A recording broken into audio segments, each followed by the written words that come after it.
politics had anything to do with that decision. I think it was a function of tactical operation and strategic development. So tactically, the Iranians made a mistake by putting together several people who were on the U.S. terrorist list: General Qasem, the Iranian, the pro-Iranian groups in Iraq, and then putting them in a car and putting the car in an area where it's away from civilians. And then strategically, my impression of President Trump is he's comfortable taking high-risk decisions that potentially could give high benefits.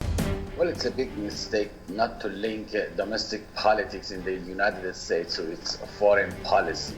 President Trump is desperate. He's trying to avoid impeachment. At the same time, he wants to win the upcoming presidential elections. The only way he can get everybody behind him, including the Democrats and the Republicans, is to fuel nationalism in that part of the world, and that's precisely what he tried to do.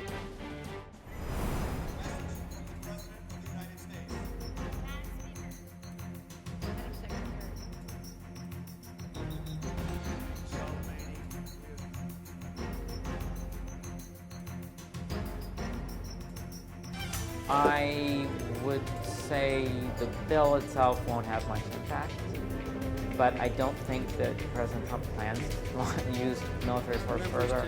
So what you're seeing is there's a long-standing struggle between the presidency and the Congress over who controls military policy, and they continually fight over what role Congress should have in like constraining that, getting authorization, on what kind of notification they have to give, and so this is part of that struggle, and that's not going to change. I think Trump cannot bypass this resolution. Trump cannot go against American law and politics, and definitely he has seen his war powers limited. This is good news for the international civil society. This is good news for the people of Iran and their government, because they do not seek confrontation with the United States.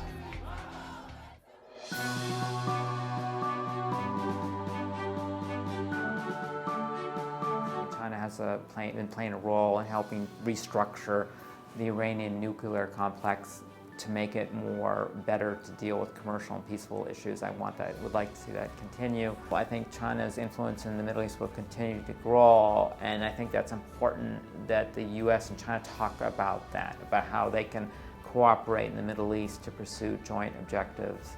China is a responsible member of the international community. It is an ally for peace, not just with Iran and Russia, but with the rest of the regional countries, especially the United States. We expect from Beijing, we expect from Russia and from the EU countries, which are signatories to the nuclear deal, to somehow convince the US government to come into its senses, lift the unilateral sanctions against Iran, and return to the nuclear deal. At that point in time, definitely all these parties are going to convince Iran also to get back to the negotiating tables.